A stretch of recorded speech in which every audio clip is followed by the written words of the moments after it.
bem-vindas a mais um episódio de Santas nos Últimos Dias. Eu sou Elisa Luchin E eu sou Bianca Beck. e essa semana nós temos uma convidada que eu estava muito ansiosa para tê-la conosco.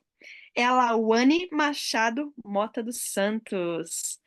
A Lauane, ela tem 29 anos, é casada há 11 anos com o Pericles, mãe da Maria Luísa, de 9, da Olívia, de 7, Luna, de 5 e Augusto, de 4 anos.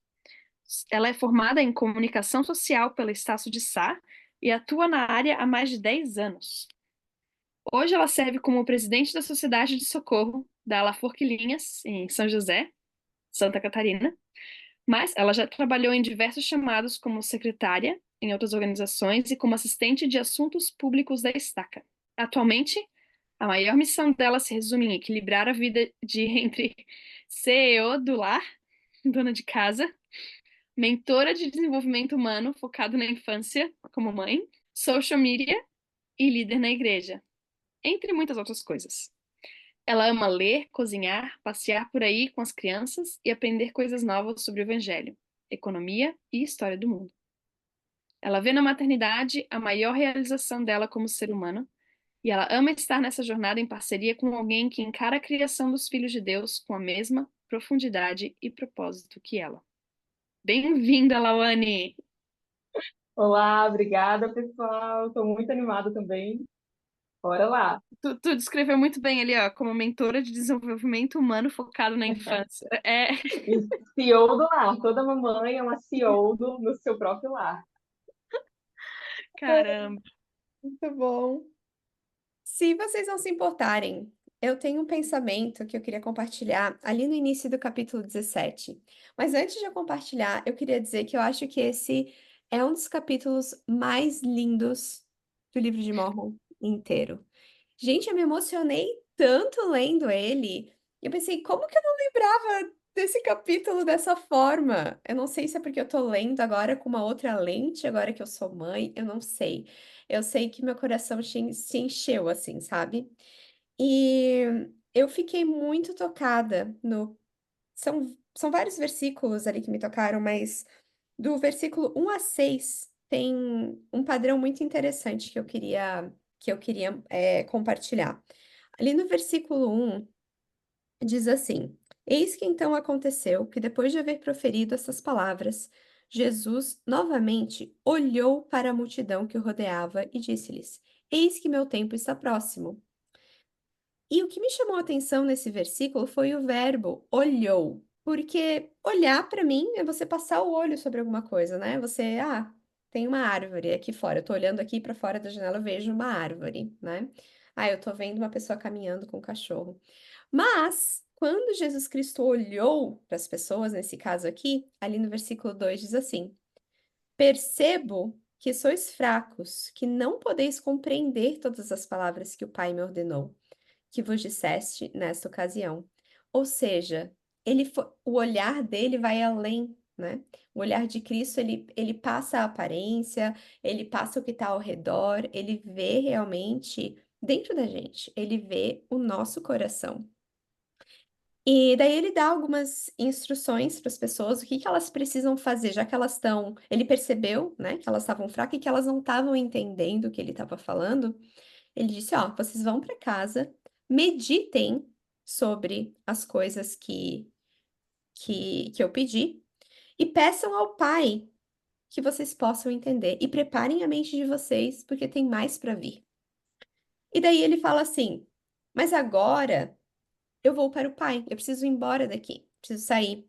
Primeiro ponto, quando ele olha, ele vê além.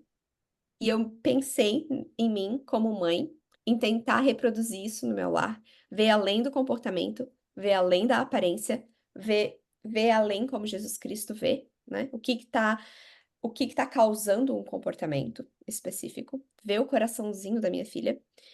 E daí a outra coisa que me chamou a atenção ali também é que quando Jesus Cristo diz que ele está indo embora, ali no versículo 5 ele diz assim: Jesus olhou novamente para a multidão que o cercava e viu que estavam em lágrimas e olhavam-no fixamente, como se quisessem pedir-lhe que permanecesse um pouco mais com eles. De novo, ele viu além da aparência. E daí, ele muda de ideia. Ele não vai mais embora, porque ele tinha acabado de dizer no versículo 4, mas agora eu vou ao Pai. Ele estava prestes a ir, mas ele decide ficar. E daí ele fica com essas pessoas, e daí ele ensina elas. Ele diz que as entranhas dele estão cheias de compaixão. E daí é quando muitas outras coisas lindas, né, são ditas, ele chama as criancinhas, e é algo incrível. E daí a segunda coisa, então, que me chamou a atenção é isso, que me lembrou daquela frase do presidente Monson, que nenhum problema a ser resolvido é mais importante do que uma pessoa a ser amada, né? Eu acho que é isso. Tô meio que parafraseando, porque eu não lembro de cabeça. Mas ele fez isso. Em vez de ele ir lá fazer o que ele precisava fazer naquele momento, ele disse: Não, eu vou passar mais tempo aqui com vocês. E esse conceito, às vezes, é muito difícil de ser feito. Esses dois conceitos são difíceis de ser feitos no lar, muitas vezes. Ver além do comportamento, ver além do que está acontecendo naquele momento e deixar de resolver um problema para dar a atenção que o filho está precisando naquele momento, que teu esposo está precisando naquele momento. Muitas vezes a gente tá só na correria de, tem que fazer, fazer, fazer, fazer, e daí você pensa, não tenho tempo. Não tenho tempo pra te dar aquele abraço que tu quer. Ou eu posso te dar um abraço bem rapidinho agora, bora. Eu preciso ir, tô indo, né? Porque essa é a realidade muitas vezes dos nossos dias a dia, do nosso dia a dia. Mas eu aprendi que, pô, que se Jesus Cristo deixou do tempo dele, de fazer o que ele precisava fazer para ficar com essas pessoas, quem sou eu? Quem sou eu para não fazer o mesmo pela minha filha, pela minha família, sabe? É só uma questão de realinhar as prioridades. O que que é mais importante? Jesus Cristo sabe quem é mais importante. Ele morreu pela gente. Nós somos a prioridade, né? Não os negócios, as outras coisas que precisam ser feitas.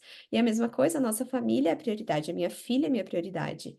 E não seja lá o que for que eu tô achando que é a minha prioridade naquele momento. Claro, precisa um equilíbrio, né? Mas, de modo geral, acho que é importante ter isso em mente. Sim, eu adorei esses pontos também, foram coisas que chamaram a minha atenção. O capítulo 17 é com certeza meu top um preferido do livro de Mormon inteiro. Eu amo esse capítulo e, igual tu, Bianca, também, desde que eu virei mãe, eu sempre choro lendo esse capítulo, porque eu acho lindo a maneira com que Cristo trata as crianças e como as crianças são exaltadas nesse capítulo. É lindo demais. E me dá assim, uma sensação gigante de um desejo de querer estar lá naquele momento. Eu acho que, nossa, foi o ápice, né, da existência humana é passar pela experiência que esse povo passou e presenciar as coisas que eles presenciaram, ouvir o que eles ouviram. É incrível, assim. Sobre isso que tu falou, sobre a prioridade, foi exatamente o que eu pensei. Eu lembrei dessa frase também do presidente Monson. E é uma coisa que eu sempre estou na minha cabeça, né? Pessoas são mais importantes que coisas. Pessoas são mais importantes que coisas. E uma coisa que eu notei foi, Cristo tinha outras coisas importantes para fazer, mas mostrar compaixão pelos filhos de Deus é sempre uma alta prioridade para ele. Então, eu pensei, como que eu posso fazer da mesma forma, né? Para os filhos, na maternidade a gente tem muitas coisas, né? Eu até acho engraçado, às vezes nas redes sociais a gente vê assim, um dia como mãe. Aí a pessoa bota, tal hora eu lavei a louça, e depois eu fiz um pão, e depois eu estendi a roupa. E assim, e tu vê, mãe mesmo, ela foi um pouco, não, menos parte da vida dela. Porque são muitas coisas que a gente faz, mas a maternidade é não lavar louça, né? Se a gente for falar real, maternidade não é lavar louça, não é fazer a comida, tudo isso envolve o trabalho, são coisas importantes. Mas a maternidade é estar presente com as crianças, é ensinar as crianças, é amar, é mostrar amor, é estar ali pelo seu filho, né? Seja qual for a idade, isso não termina. Então, eu achei muito legal essa parte, me tocou também. E ali, que tu falou sobre o verbo olhar, né, quase como um mandamento, mais adiante, no versículo 23, tem esse versículo que é lindo, né, tem essa frase impactante, olhai para vossas criancinhas, né? Então, ali antes ele falou sobre olhar, né, que falou muito bem sobre a questão de ele olhou, né, Cristo quando ele olha para a gente, ele não só olha, ele vê totalmente, né, a nossa vulnerabilidade, o que a nossa necessidade, né? E acredito que quando ele fala isso, olhai para vossas criancinhas, naquele momento ele falou, olha só a grandiosidade dessas criaturinhas que estão aqui, né? E aí teve aquela super manifestação celestial que descreve ali, né? Então, achei bem interessante, me chamou também a atenção a palavra olhai para vossas criancinhas. É interessante que vocês falaram, porque pra mim me chamou muita atenção essa parte também, e foi um puxão de orelha, porque eu me vejo muitas vezes meu filho pedindo: mãe, faz isso comigo, mãe, lê pra mim, mãe, isso. E eu falo: ah, depois, depois. E às vezes o depois nunca chega. E eu fico feliz. Eu fico, ainda bem que ele não lembrou que eu falei que depois eu ia ler pra ele. Ainda bem que ele se distraiu com outra coisa, porque agora eu posso fazer outra coisa, né? Então foi meio que um puxão de orelha, assim, que às vezes eu fico procrastinando o maternar, a parte mais importante de ser mãe, que é de estar ali presente, de olhar para os meus filhos, e eu esqueço disso. E eu não sei de onde que eu tirei a palavra, mas quando eu coloquei olhar, eu escrevi contemplar, que eu lembro quando, assim que os gêmeos nasceram, minha mãe ficou comigo, né? E ela me ajudou muito com muitas coisas, e eu, claro, no pós-parto aquela nuvem de escuridão assim na tua cabeça, que tá pouco sono e tudo mais. E eu lembro que ela olhava pra eles, ai, que coisa mais linda, que fase gostosa. E eu, ai, minha nossa, essa é a pior fase pra mim. Falei, como assim fase gostosa? Eu não durmo, eu não, não como, eu não... tô sendo aqui sugada por eles.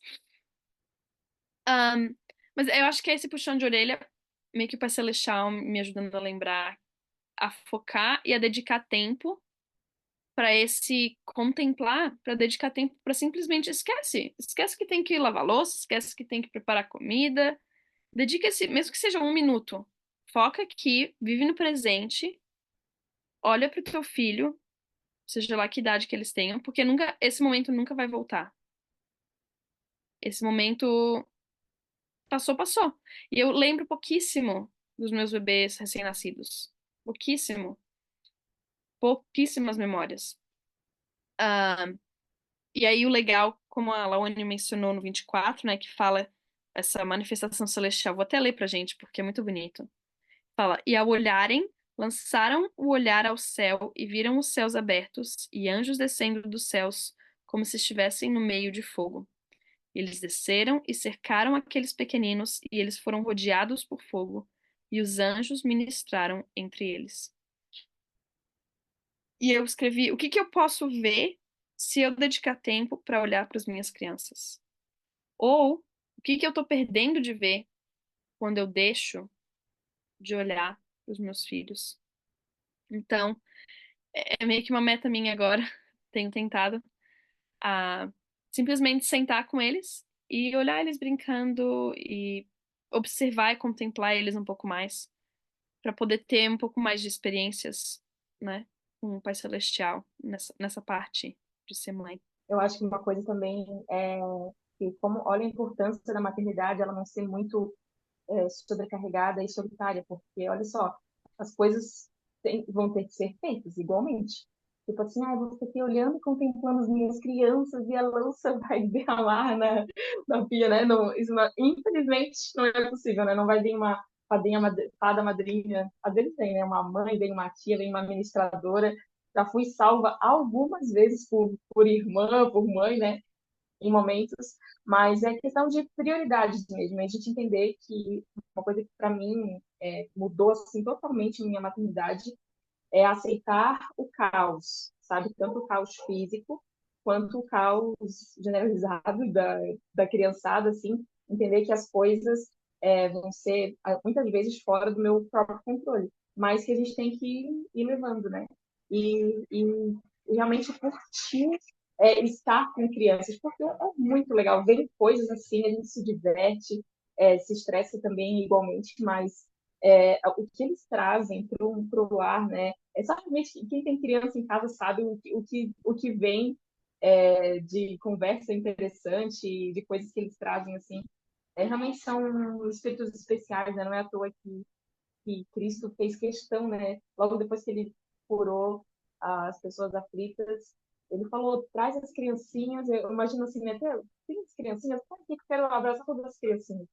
E ele ordenou ali, né, no versículo, acho que foi no versículo 11, ele ordenou que as criancinhas fossem levadas à sua presença, né? Eu marquei isso porque eu acredito também que nós, como mães, como mulheres, até líderes na igreja também, mulheres que não são mães, mas são líderes na igreja de crianças, têm esse dever, né, de levar as criancinhas a Cristo. E muitas vezes é bem desafiador, assim, ir para a igreja com criança pequena. Muitas vezes o terror é uma coisa assim que te faz pensar em desistir muitas vezes.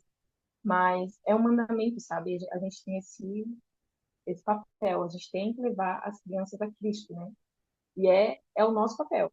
E acho que na pandemia quem, teve assim, né, essa experiência de ter que fazer a reunião em casa e tudo mais, e se sentir ali a única fonte do evangelho para os filhos, foi bem impactante para mim, assim. Eu lembro que eu pensava, gente, não tem igreja, ou é eu e eu mesma, é eu e meu marido aqui, vamos lá. E levar as crianças a Cristo é sempre uma experiência muito legal, muito enriquecedora, assim, para gente. E, e é isso, assim, eu encaro realmente como um mandamento de Deus, é uma coisa que a gente tem que levar com seriedade, né? Sempre nas nossas orações, nos nossos esforços, assim, no dia a dia. Quando vocês estavam falando, eu estava relendo essas escrituras aqui, o sentimento que eu tive é como se elas fossem um pedacinho do céu, assim, sabe? É aquele espírito que ainda tá puro, que tá ali, e coisas grandiosas acontecem ao redor das criancinhas. E essas pessoas, esses adultos, só tiveram a experiência de ver os anjos descendo porque eles obedeceram ao mandamento de Jesus Cristo e olharam, mas eles olharam do jeito que Jesus Cristo olha. Eles viram a divindade, eles viram o potencial divino daquelas crianças, viram realmente quem elas eram, né? E daí eles tiveram aquela experiência espiritual incrível. Porque eu já vi histórias, assim, né, de criança que diz que viu uma pessoa do outro lado do véu, né, um familiar, alguma coisa assim, e o adulto não vê, né?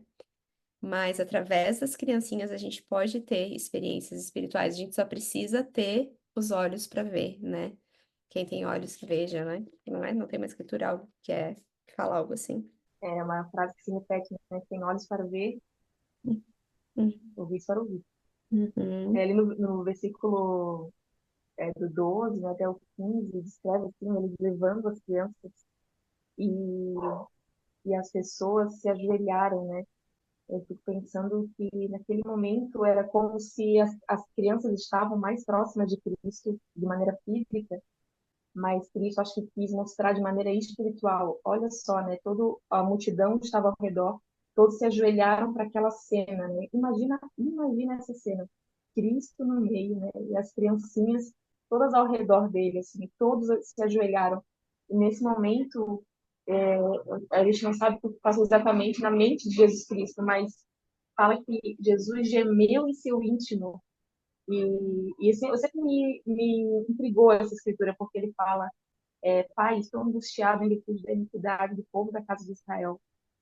E aí ele orou também, né? Orou pelas pessoas. E eu fiquei pensando, o que será que passou na mente dele? Ele estava ali com aquela pureza das criancinhas. E aí, em outro momento, ele pensou, ai, nossa, como tem maldade nesse mundo, né? Por que que o mundo é tão cruel? Assim, eu imagino, né? De maneira simplificada. E aí depois ele chorou, né? Ele tinha no versículo 21 e depois de novo no versículo 22, fala que Cristo chorou. Então, ver Cristo chorar, eu acho que deve ter sido uma experiência assim, muito, muito forte, né, para aquelas pessoas. E a gente não sabe exatamente por que ele chorou, mas eu tenho a entender que ele chorou de alegria, sabe? Era aquele choro assim, de dentro de alegria, porque no versículo 20 ele fala: Esse que a minha alegria é completa. né? E depois ele fala, depois de haver feito essas palavras, ele chorou e a multidão testificou isso. E pegou as criancinhas uma a uma e abençoou-as e orou por elas ao Pai. E depois ele chorou de novo, né? Então, que experiência maravilhosa, assim. Eu até ia conversar também sobre esse, no versículo 21, que ele fala sobre pegou as crianças uma a uma. A gente teve um treinamento um tempo atrás, com 70, era treinamento de liderança, né, falando sobre administração, e ele usou essa escritura. Tem também uma parte no Novo Testamento que tem essa expressão, né, de que Cristo, ele olhou e orou um por um, ele abençoou um a um. Tem até um hino, é bem famoso, é um hino que tem nos Estados Unidos. Aqui no Brasil acho que não tem a tradução, assim, é One by One, né, tem um hino, assim, muito bonito. E essa é uma lição que eu luto assim todos os dias como mãe de 4 crianças para dar atenção para as crianças uma a uma, né? Como presidente da SOC também eu tenho esse grande desafio de ministrar as irmãs uma a uma, como Cristo faria, né? De maneira personalizada. E acho que é o meu maior desafio como mãe, assim, é dar atenção exclusiva para aquela criança, que são todos criados pela mesma mãe, pelo mesmo pai, mas totalmente diferentes uns dos outros. É chocante, assim, de ver que uns vão ter problema com uma coisa, outros com outra, e tu fica naquela, assim, quer fazer com que todos se sintam amados, né? Então, é um desafio, assim. Eu anotei algumas coisas que eu poderia melhorar para abençoar as minhas criancinhas, né, uma a uma, né? Eu acredito que a gente precisa tirar esse tempo de abençoar toda a nossa família, né? Nosso marido também é um desses um a um, né? Então, todo mundo precisa receber um pouco de nós, assim. Eu achei isso muito legal. E esse um a um, né? Eu sinto que na teoria é muito bonito, né? Na prática, que é isso que tu está dizendo, é a parte difícil, é você conseguir fazer, porque, como tu mencionou, né? Cada criança tem a sua personalidade, seus gostos, talvez. Eu gosto muito das 5 linguagens do amor. Vocês já ouviram falar sobre isso? Eu adoro esse Sim. conceito, né? E tentar descobrir qual é a linguagem do amor de cada pessoa, né? Do teu convívio ali próximo e como que tu pode servir essa pessoa dentro daquilo que ela recebe como amor, né? De como ela se sente mais amada. E é muito difícil. E o estar presente, eu acho que é difícil hoje em dia. Porque tem tantas coisas meio que nos distraindo, né? E eu acho que é importante a gente trazer isso para a consciência e ser intencional em estar presente. Eu já percebi assim que eu fico muito no meu celular, né? Eu tenho eu tenho as minhas aulas da faculdade, daí um colega manda mensagem, o professor mandou um anúncio, eu tô lendo um livro, então sempre que eu tenho um tempinho, eu preciso ler aquele livro, eu tô ali no meu celular. E esses dias eu tava fazendo isso e eu olhei pro lado, a Mayara tava me olhando. Eu me senti tão mal. Foi assim um momento de, poxa vida, eu poderia, se eu quisesse, se eu poderia organizar a minha rotina. Eu tenho essa habilidade de tipo, me organizar e falar, olha, eu vou acordar talvez 1 hora mais cedo do que ela, e naquela 1 hora vai ser o meu horário para checar meu celular, para fazer as minhas coisas, algumas das coisas da faculdade. Aí eu vou ter, né, organizar por blocos, assim. Eu fiquei pensando sobre isso. E para eu poder ter mais tempo com ela e também ter um tempo designado para fazer as outras coisas, né? Mas para mim é tudo muito fácil falar, porque eu só tenho uma criança, né? Que já é uma Ah, pré-adolescente.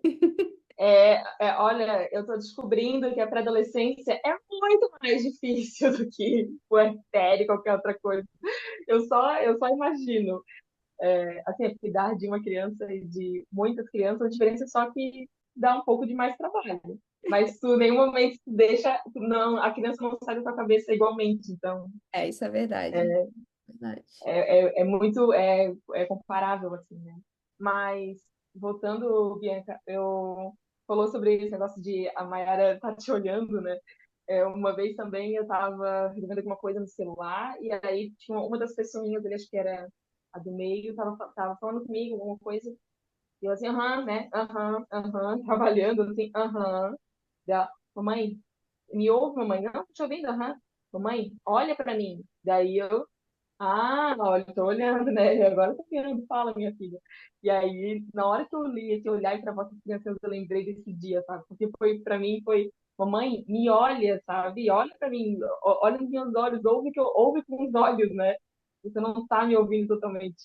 E assim, gente, a vida real né, seria muito, muito legal, assim, a gente está todos os dias totalmente focada nas crianças e focada em ser a melhor mãe, mas a realidade verdadeira da vida é que todo mundo tem conta para pagar, tem uma casa para limpar, e a vida vai acontecendo, e tem dia que não está muito bem, tem dia que, enfim, né, mil coisas, assim. Mas eles são a nossa prioridade, sabe? Não importa se é um, dois, três, quatro, cinco, eles são a prioridade da nossa vida e do nosso tempo e da nossa atenção, né, do nosso olhar. Tudo com muita sabedoria. Tem momentos também que às vezes eu tenho que tratar, a gente fala muito de tratar eles um a um, mas muitas vezes eu, como mãe de quatro, cinco, eu penso, não, nesse momento eu vou tratar como um corpo só. Quatro crianças, todas juntas. Ei, galera, vamos fazer tal coisa. Ou, ei, galera, agora você tem que fazer isso, ser tratado dessa maneira, porque senão a gente começa a ficar levemente paranoica e, e a mente começa a falhar, sabe? Eu penso isso, assim, é tudo muito questão de equilíbrio, né? De sabedoria, entender. Tem momentos para todas as coisas, né? Essa é a verdade. E também, Um, eu acho que é muito fácil a gente pensar que a gente precisa ler isso aqui e pensar, eu preciso dedicar 1 hora do meu dia para brincar com cada um dos meus filhos. Não, é sobre você estar presente, pode ser em pequenos momentos, em alguns minutos, sabe? Decidir assim, ó, eu vou passar agora, ó, filha, eu tenho 10 minutos pra gente brincar agora. O que que tu quer fazer? Vou colocar meu celular aqui do lado. E é eu e você por 10 minutos. O que que a gente vai fazer nesses 10 minutos? Nunca vai ser suficiente para criança, mas eu tenho certeza, e eu sei porque eu vejo pela Mayara, que se eu passo 5 minutos fazendo uma brincadeira tola com ela, às vezes a gente gosta de dar tapa na bunda uma da outra. Tem um monte de gente que acha, que acha tolo, a gente adora ficar se dando tapa na bunda. Cada um com as suas brincadeiras, é isso aí. Exatamente. Gente, e quando eu começo com essa brincadeira, pode ser 2 minutinhos, mas muda o mundinho dela. O olhinho brilha, ela fica animada. Aí eu falo, ok, filha, agora eu preciso fazer tal coisa. De repente, passou um tempo, ela volta. Podemos brincar mais um pouquinho? São coisas simples, sabe? Às vezes a gente, como adulto, complica as coisas, mas para eles é tudo tão mais simples. o que vocês Faz estão uma falando coisa, né? sobre dedicar tempo uma a uma me lembrou de algumas. Parece que esse capítulo dá algumas dicas, sabe? De como fazer isso. Parece não, dá, porque Jesus Cristo fez, né? Uma das coisas ele fala ali, um pouco antes de falar que ele tocou uma a uma, no 17, ele fala que ele estava orando, né? E ele fala, na ocasião em que o vimos orar por nós ao Pai. E eu lembrei da minha experiência crescendo na minha família. Uma das coisas que eu gostava muito é que nas orações familiares, na hora de dormir, quando era um dos meus pais que faziam a oração, eles geralmente oravam por cada um de nós, pelo que a gente estava precisando, né? E era muito. Eu lembro, assim, com muito carinho, de sentir muito amada, de saber que meu pai, minha mãe, sabia o que eu estava precisando, e na minha frente, eles estavam orando ao Pai Celestial por mim e também pelos meus irmãos. E eu pensei que é uma prática que eu quero poder fazer mais, de orar pelos meus filhos quando eu estiver com eles, pelas necessidades específicas deles. E a gente falando, né, de coisas simples que a gente pode fazer para ministrar um a um pelos nossos filhos, eu acho que essa é uma das maneiras. A outra que eu vi foi no capítulo 18. Já está falando lá sobre os apóstolos, mas no versículo 36 diz assim: E aconteceu que depois de haver proferido essas palavras, Jesus tocou com a mão os discípulos que escolhera, um a um, até ter tocado todos, e falava-lhes enquanto os tocava. E me tocou a palavra tocar. Ah, muitas vezes o toque físico, né? Às vezes digamos que tu tá na reunião sacramental, né?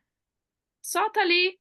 abraçadinha com teu filho, ou encostando a mãozinha, ou na hora da oração, com a mãozinha, ou sei lá, mesmo que tu esteja, digamos, fazendo um trabalho no computador, né?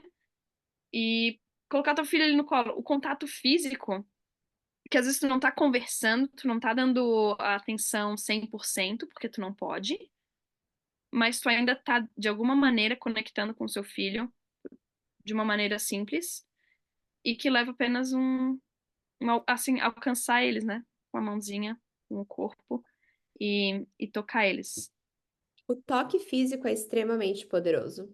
Extremamente. Tem vários estudos científicos sobre isso, assim, que tem vezes que, dependendo da pessoa, a situação, às vezes você vai lembrar de um toque por anos e anos e anos, assim, que o toque tem um poder muito grande de nos influenciar. Claro, Satanás, sabendo disso, ele utiliza disso, né, de uma forma ruim, e fica bem claro. Que é algo importante na nossa vida, né? O contato físico. E tem um livro que eu li de psicologia uma vez, psicologia infantil, que era muito interessante, que o autor falava sobre quando a criança tá tendo um momento de birra, né? Que eles perdem o controle das emoções deles, que o contato físico é uma das coisas que pode ajudar.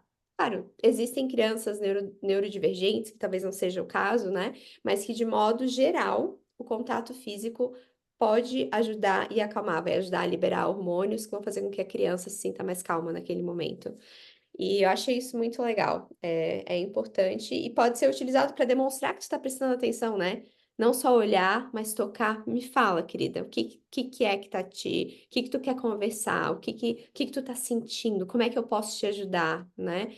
Pega no colo, abraça, não sei. É, eu adoro... quando eu tô triste, uma das minhas coisas favoritas é pedir abraço pro meu marido. Ai, me abraça.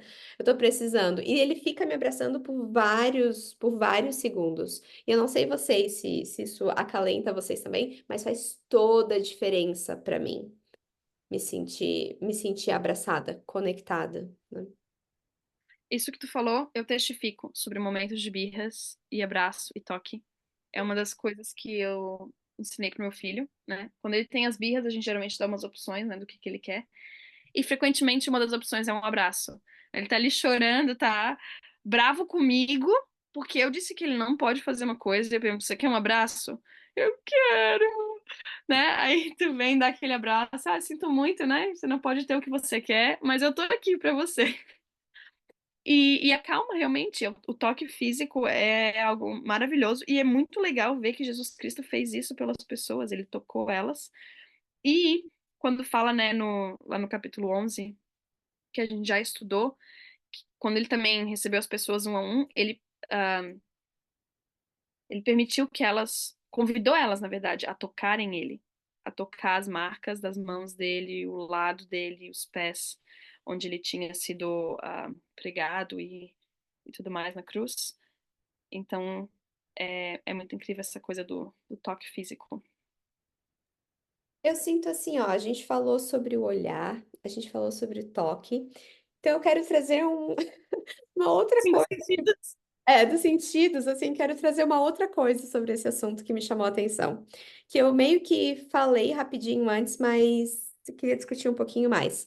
Ali no versículo 3 do capítulo 17, quando Jesus Cristo pede que as pessoas vão para casa e que elas meditem sobre as coisas que ele havia dito.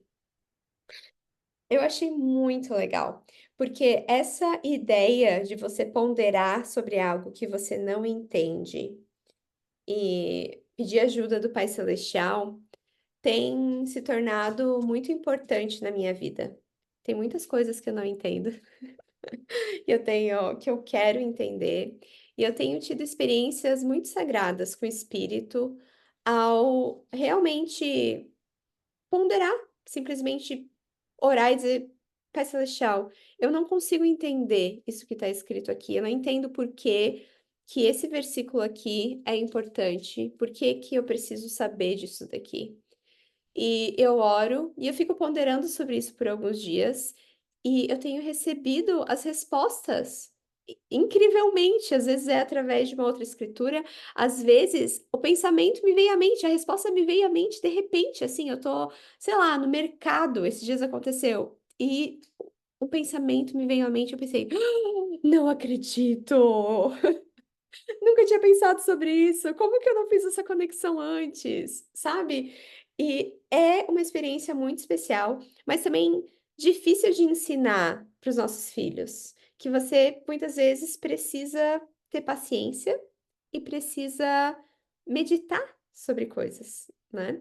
E ponderar sobre assuntos, porque eles são tão ocupados, né? Eles estão toda hora pensando em 1 milhão de coisas. Mas é um princípio importante de ser ensinado, por mais que eles não vão conseguir dominar essa técnica.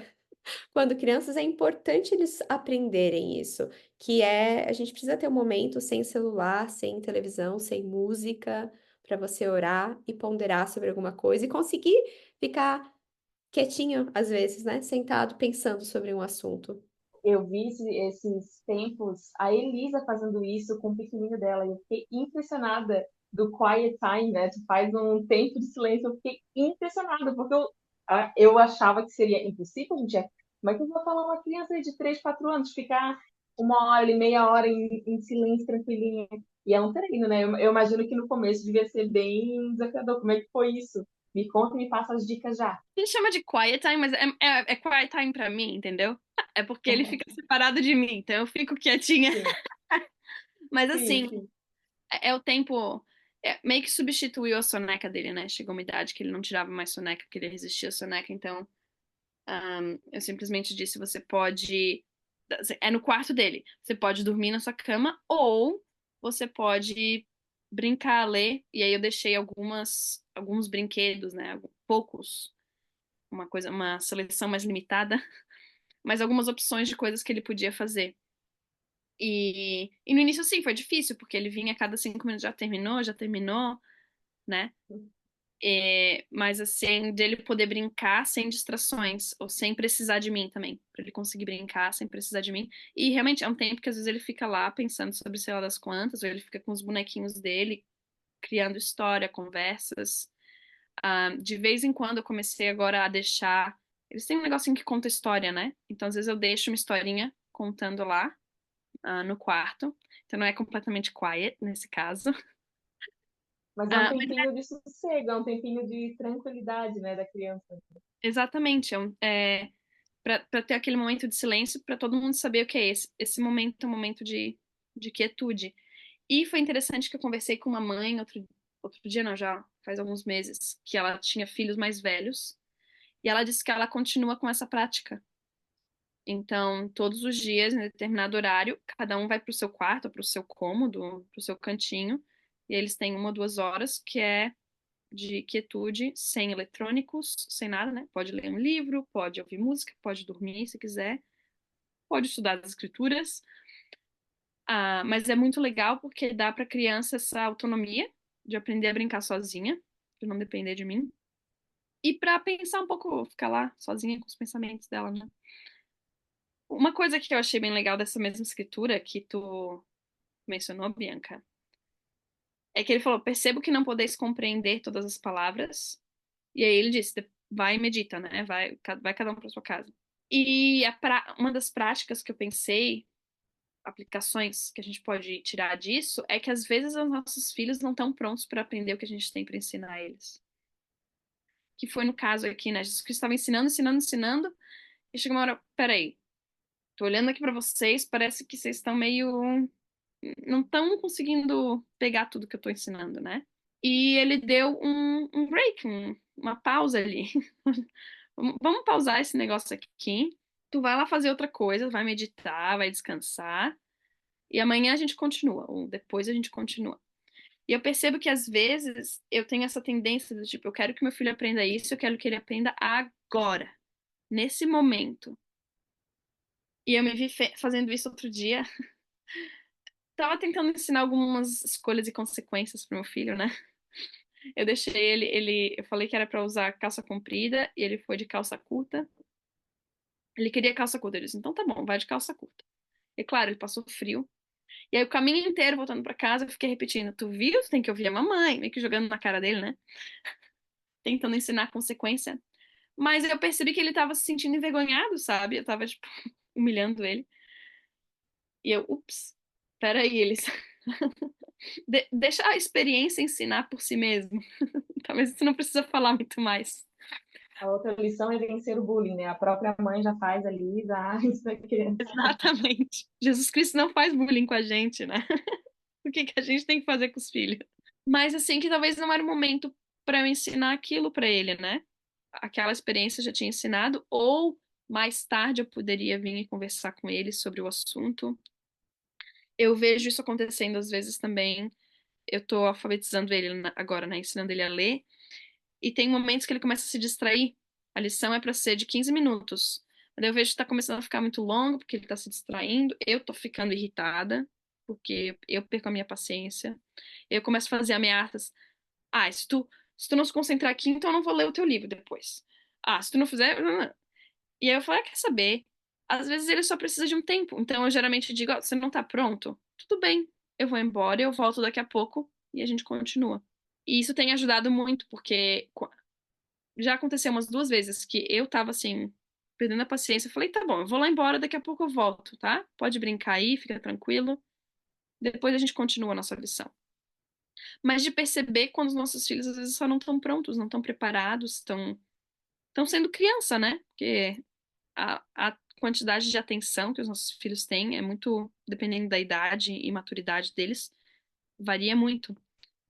Então isso me chamou a atenção, que daí Jesus Cristo disse, ó, vocês têm tempo. E daí no 5 a gente já mencionou esse versículo, mas me chamou a atenção, foi que fala assim, descreve exatamente como o meu filho me olha às vezes. Fala assim, olhavam-no fixamente, como se quisessem pedir-lhe que permanecesse um pouco mais com eles. Cara, meu filho me olha assim, com muitas vezes. Mas fica mais um pouquinho, mas lê mais um pouquinho, mas só mais uma história, né? Ah, e aí a gente já conversou sobre o assunto, que Jesus Cristo muda de ideia e fica mais tempo com eles. E é interessante que a maneira que ele ministra para eles é diferente, né? Porque até então ele estava ali, ó, dando doutrina, dando ensinamento, só falando, falando, falando, falando.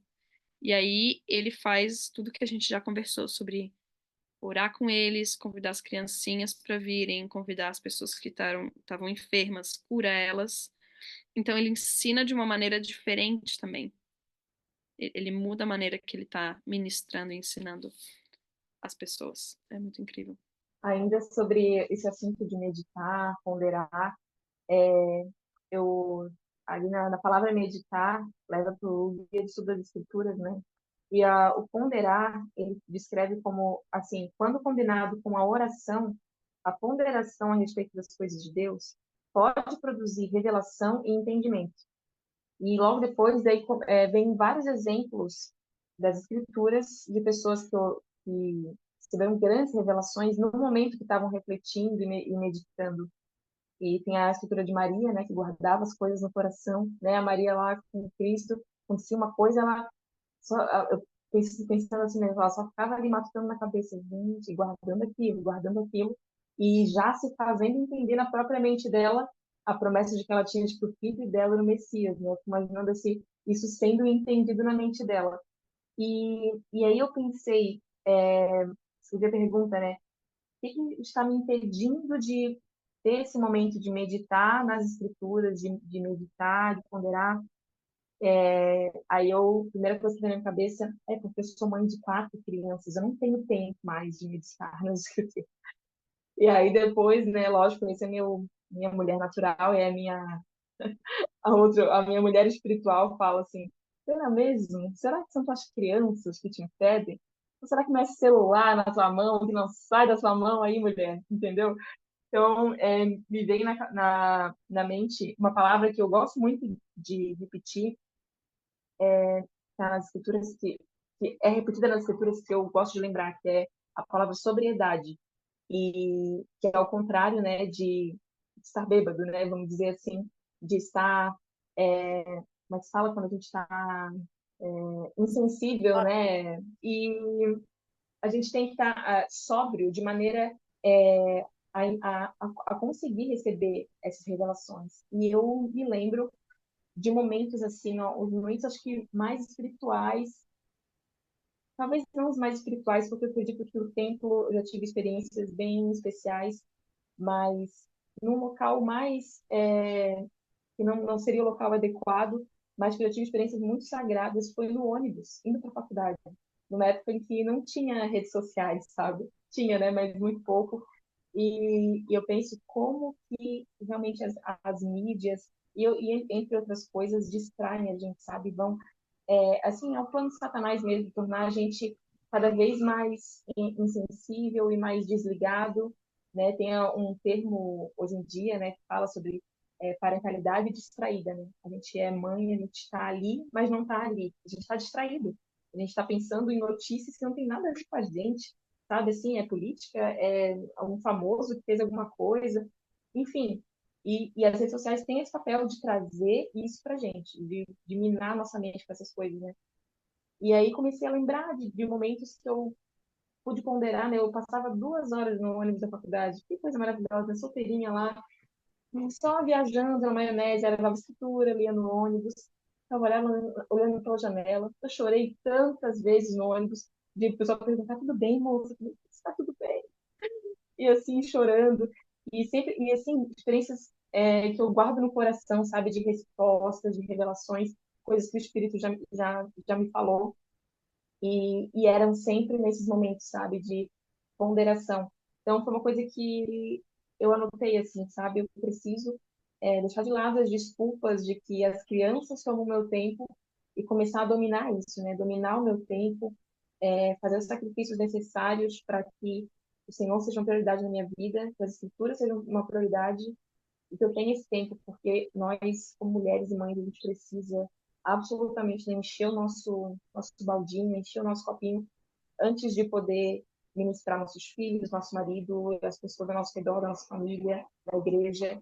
Então, é muito importante, assim, o princípio de ponderar, eu acho que ele é um princípio, a gente fala, mas talvez não com toda a importância que ele tem mesmo, assim, dentro de todo o processo de revelação de construção de um testemunho inabalável, né? Diz que Eu andar mais de ônibus. Essa parte da vida ficou para trás. Então, pior que eu gosto muito de andar de ônibus, eu gosto, mas não me cabe mais. Mas enquanto você estava falando, eu estava lembrando, a gente já mencionou isso em outros episódios, né? Que Jesus Cristo tirava momentos para ponderar, tirava momentos para ficar só com Deus, né? A gente já conversou sobre isso. Acho recente, eu lembro de uns episódios aí recentes, a gente falou sobre isso. Mas isso me lembrou de um versículo no capítulo 18, versículo 15, que diz assim: em verdade vos digo, que deveis vigiar e orar sempre, para que não sejais tentados pelo diabo e levados cativos por ele. Que é bem isso, né, Lau, que tu estava falando ali. A gente precisa estar atento, a gente precisa estar prestando atenção nas coisas que a gente está fazendo, quais coisas que estão tirando do nosso tempo, né? Porque, como mães, a gente faz a vigia pela gente e pela nossa família, né? Como mães e pais, a gente tem que estar ligado em tudo, né?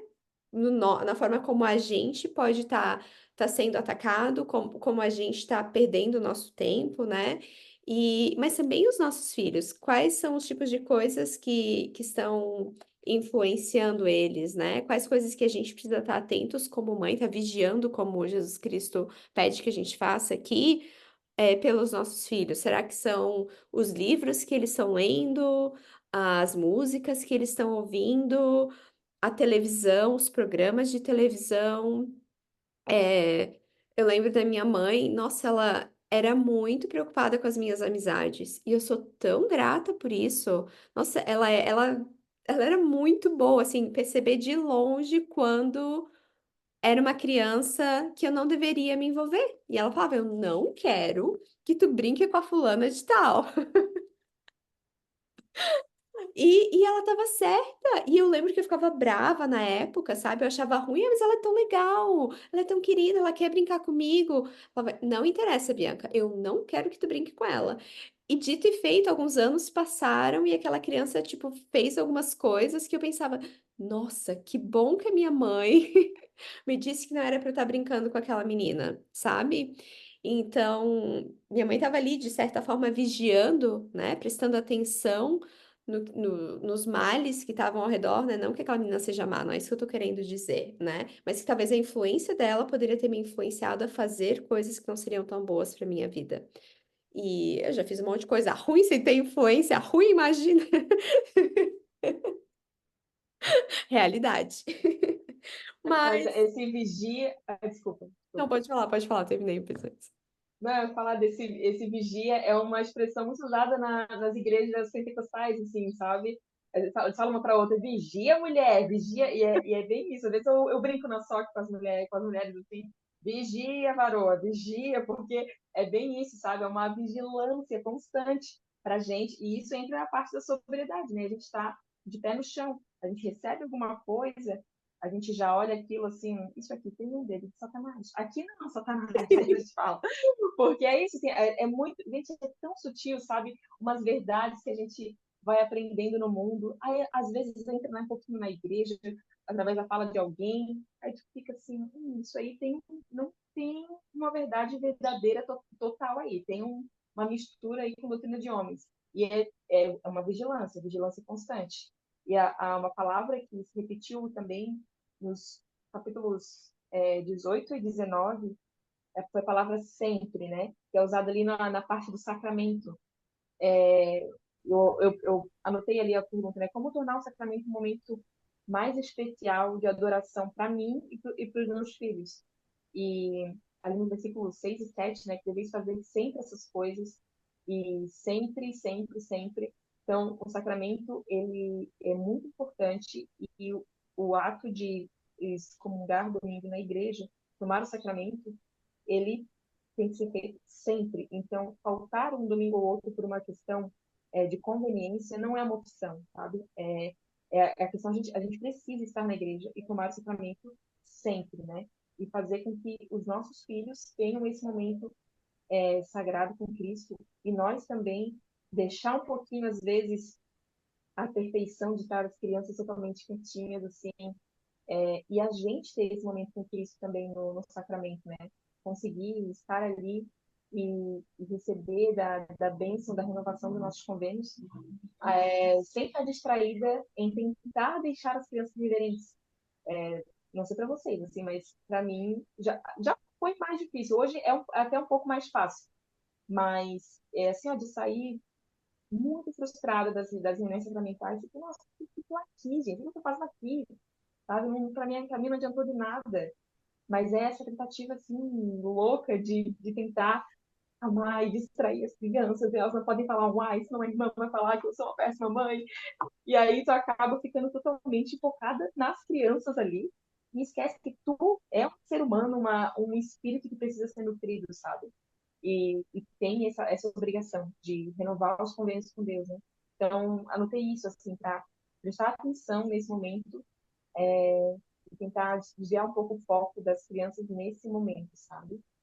Lógico, temos que educar as pessoinhas para, né, ficar quietinhas e tal, mas é um esforço tão grande às vezes que a gente se gasta totalmente, sabe? Então, se tá uma reverência mais ou menos, acho que dá para deixar passar e a gente focar no sacramento dele.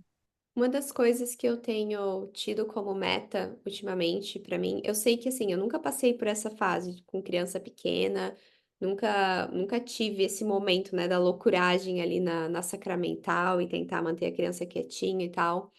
Ah, mas assim, a minha mente já é desorganizada o suficiente que muitas vezes eu me sinto assim também. Eu saio da sacramental pensando, misericórdia, eu não prestei atenção em quase nada. E uma das minhas metas é eu preciso encontrar uma coisa. Tipo, a reunião sacramental, ela não precisa ser inteira espiritual pra mim. Ela não precisa sabe? Ela não precisa ser perfeita, porque sempre vai ter alguma coisa. Às vezes vai ter um orador que fala alguma coisa que tu não concorda, o jeito de falar que, tipo, te incomoda, sendo bem realista, assim, né? Bem mulher natural. Eu tenho essas coisas, assim, e às vezes eu tô distraída com alguma coisa, às vezes eu tô meio chateada com alguma das interações que eu tive antes de sair de casa. Enfim, então eu fiz uma meta que eu preciso ter um pequeno raiozinho assim de sol, sabe como a gente ouviu naquele discurso? Preciso ter uma coisa que eu consiga tirar daquela sacramental. Isso me deixa feliz e aprender a me contentar com isso, sabe? Que às vezes não vai ser o todo, não vai ser uma grande experiência, vai ser algo pequenininho. Às vezes é uma pessoa que me fez sentir muito bem-vinda, me fez sentir parte. Às vezes é uma palavra que foi dita lá no púlpito, um sorriso. Às vezes o meu bispo ele é muito, muito carismático, assim, do jeito que ele te olha, tu consegue sentir o amor de Jesus Cristo. A forma como ele te olha é impressionante. Ele te olha e tu pensa, ah, eu tô segura aqui, sabe? Jesus Cristo me ama, eu tô no lugar certo. E às vezes eu tô tendo um dia ruim, eu penso, cadê o bispo? Deixa eu dar uma olhadinha pra ele, vou ver se ele me olha, se eu faço contato visual com o bispo. Enfim, mas se a gente conseguir tirar uma coisa da igreja inteira naquele domingo e se contentar com isso, em vez de ficar tipo, ah, não tem, não foi bom o suficiente, porque não foi o que eu imaginava, esperava que seria, diminui a expectativa lá para baixo, lá. Porque se tu tiver querendo ter só uma pequena experiência e tu tiver duas, tu tá no lucro. Agora, se tu for para a igreja esperando que vai ser um banquete espiritual que vai te preencher completamente e não for, tu vai sair de lá chateada, porque não foi o que tu esperava, sabe? Então, é aquela coisa, né? É sempre melhor. Como é que é? Surpreender do que decepcionar. Eu acho que eu tenho vivido a minha vida assim, sabe? Eu prefiro ser surpresa do que decepcionada, então a minha expectativa tá baixa. Acho legal do que a gente está falando aqui. Eu acho que vem de encontro com o que a Lawane mencionou lá no início, dessa que Jesus Cristo convida os adultos a levarem as criancinhas até ele, né? Então, só o fato de a gente estar lá com os nossos filhos na sacramental, a gente está cumprindo uma responsabilidade imensa. E o que eu achei interessante é que Jesus Cristo repete lá em Tessalonicenses 11, ele ensina sobre o batismo, e aí aqui ele está ensinando sobre o sacramento, né? Ele fala a mesma coisa depois que ele ensina sobre esses dois princípios. Eu vou ler aqui no de agora. 12. E dou-vos um mandamento de que façais estas coisas, ou seja, o sacramento. E fazendo sempre essas coisas, abençoados sois, porque estáis edificados sobre a minha rocha. Mas todos aqueles dentre vós que fizerem mais ou menos do que isto, não estão edificados sobre a minha rocha, mas edificados sobre um alicerce de areia. E quando as chuvas descerem e as inundações chegarem, e os ventos soprarem e baterem contra eles, cairão. E me deu um sentimento assim de validação de que eu tô fazendo alguma coisa certa, sabe? O simples fato de eu estar na igreja com os meus filhos, eu já estou edificando a minha casa sobre a rocha. A minha casa não tem que ser linda, muito legal se for linda, né? O mais importante dessa casa é onde ela está sendo edificada. E ir partilhar do sacramento é edificar sobre a rocha. E além de eu ir para mim mesma, eu estou levando os meus filhos, que é um outro mandamento de Deus, é um outro convite que ele fez de levar as criancinhas até ele, né? Eu acho que às vezes é muito difícil, e eu imagino para muitas mães, às vezes elas têm o mesmo sentimento que eu tenho, que às vezes, nem valeu a pena. Meus filhos não prestaram atenção, ninguém ganhou nada vindo aqui na igreja. Eu podia ter ficado em casa dormindo e estaria todo mundo mais feliz, digamos, né? E é o dedinho de Satanás, né? Como diria a Lawane, tentando mudar esse nosso pensamento de, porque não foi lindo, maravilhoso, não foi aquela experiência espiritual mais edificante de todas, então não valeu a pena. Não, que nosso esforço, Deus vê o nosso esforço. Para mim foi muito difícil quando eu cheguei aqui na Alemanha e eu tive esses pensamentos.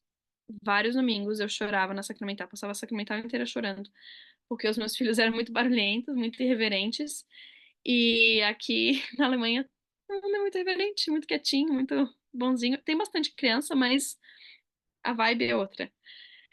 Então eu sentia, eu tô dissonando demais, sabe, da galera. Me sentia muito observada ou julgada. De novo, era o sentimento que eu tinha, não que os outros estavam necessariamente me julgando, era tudo na minha cabeça. E eu tive pensamentos de tipo, por que que eu tô aqui? Eu podia ter ficado em casa, eu tô aqui só incomodando as outras pessoas, eu tô destruindo a experiência espiritual delas, digamos, né? E aí foi uma das coisas, assim, um pensamento que veio, que eu acredito foi do Espírito, eu pensei, os teus filhos têm tanto necessidade e direito de ir a Jesus Cristo, vindo a sacramental, quanto as outras pessoas, né? E se elas estão incomodadas, elas que vão ter que encontrar os termos aí e aceitar, porque eu e os meus filhos precisamos de Jesus Cristo tanto quanto elas. Aí E eu vou continuar. tu entregou o teu cartãozinho de terapeuta e disse: se quiserem, estou à disposição para processar esses sentimentos. Exato. Um, mas foi assim, eu e os meus filhos precisamos disso, por mais caótico, por mais difícil, por mais estressante que seja, né? Eu não vou deixar de ir por causa disso. Eu vou continuar indo, porque eventualmente, em algum momento, eles vão aprender, eles vão ah, tirar algo mais, né, da reunião, porque eles sabem que domingo aquele é o lugar para eles estarem e que o sacramento é importante para mim, que eu não vou deixar de ir por quaisquer razões que sejam. E eu achei muito legal o que tu falou, né, Alawane, de aí eu vim e aceitar um pouco desse caos, um pouco da irreverência das crianças. Não que eu vou incentivar ou só deixar meus filhos correr solto, né? Mas aceitar que eles são crianças e que tá tudo bem, né? E tirar, às vezes, mesmo que seja 5 segundos, para ler uma escritura ou para tentar buscar a Deus. Ou às vezes até revezar, o que eu e meu marido temos feito é a gente reveza às vezes, né? Hoje, você que cuida dos gêmeos, porque eles que não mais trabalham, e domingo que vem sou eu, né? Ou às vezes na mesma reunião sacramental, mesmo depois do sacramento, digamos, né? Às vezes a gente tem que tirar eles da reunião sacramental, eles começam a gritar, né? Um domingo é ele que tira, outro domingo sou eu. Ou no mesmo domingo ele tira por 10 minutos, depois eu vou lá e troco com ele. Então, tentar criar maneiras para a gente ainda conseguir desfrutar, apesar da dificuldade. E que eu acho que no final, essa dificuldade torna tudo mais sagrado ainda. Mais bonito, mais. Por causa desse esforço que a gente está colocando de ajudar esses outros seres humanos a chegarem a Cristo, enquanto nós estamos tentando nos achegar a Ele. E assim a gente vai edificar nossa casa sobre a rocha, né? A casa vai ficar parecendo que nem a casa da família Weasley no Harry Potter, quem já assistiu. Mas não tem problema. Não, eu nem, É. olha, eu nem imagino o que é ter dois bebês ao mesmo tempo, da mesma idade no sacramental. Isso deve ser enlouquecedor, eu imagino assim. Mas, Elisa, eu imagino assim, ó, a alegria, sabe? A satisfação de Deus de ver o esforço real, sabe? De ter o esforço como mãe. E eu penso que todo esforço, ele vale a pena, sabe? E eles vão aprendendo quase que por osmose, assim, né? Não é. Eles, às vezes, a gente está ali, fecha o olho, fazer oração, fecha o olho, fazer oração, em vez de só tu fechar o olho e fazer a oração. E aos pouquinhos, eles vão. É muito legal ver isso acontecer, sabe? E eu acho que o mal da nossa geração, talvez, é o que a Bianca falou, né? Das expectativas. As expectativas também baixas. Porque a minha expectativa da adolescência para a recém-casada era a família Capa de Liarrona, onde todas as reuniões familiares seriam todos bem bonitos, assim, tocando piano, e se olhando, e rindo, e seríamos todos bem reverentes, e falaríamos testemunhos maravilhosos. E a realidade é que isso acontece nas mínimas vezes. E a maioria das vezes vai ser muito caos, né? Mas quando acontece, quando esse véu é rompido, sabe? É mágico, assim. Aconteceu algumas vezes aqui em casa, é assim, 95% das vezes é uma grande bagunça, e nos 5% de repente, acontece uma coisa sagrada, sabe? E aí, até eu e meu marido, a gente se olha assim, tipo, tá acontecendo, sabe? E é muito sagrado, porque com certeza, se a gente não tivesse sido mais persistente nos 95%, a 5% não aconteceria, né? E isso vai crescendo, vai acrescentando testemunho. E isso me lembrou um versículo do capítulo 19, que descreve, eu acho que um pouco dessa nossa labuta de levar as crianças a Jesus Cristo. E não importa a idade, seja os pequeninos e seja os pré-adolescentes, é sempre difícil, né? E no versículo 3, fala que assim que se espalhou ali a notícia de que Cristo tinha vindo e que ele viria novamente, grande foi o número dos que labutaram afanosamente toda aquela noite, a fim de estar lá. Então, acho que essas duas palavras, labutar afanosamente, descreve de maneira perfeita o que é ser uma mãe tentando controlar crianças pequenas no sacramental, ou tentando fazer com que um pré-adolescente tenha uma experiência espiritual, tenha prioridade com as escrituras. Enfim, gente, é uma labuta afanosa, não sei se essa palavra existe, mas é uma labuta, gente. E é isso aí, a vida é difícil mesmo, a gente tem que aceitar isso e cumprir esse mandamento, sabe? Que é tão sagrado, assim, que Deus confiou para nós, né? Essas três pessoinhas, criaturinhas.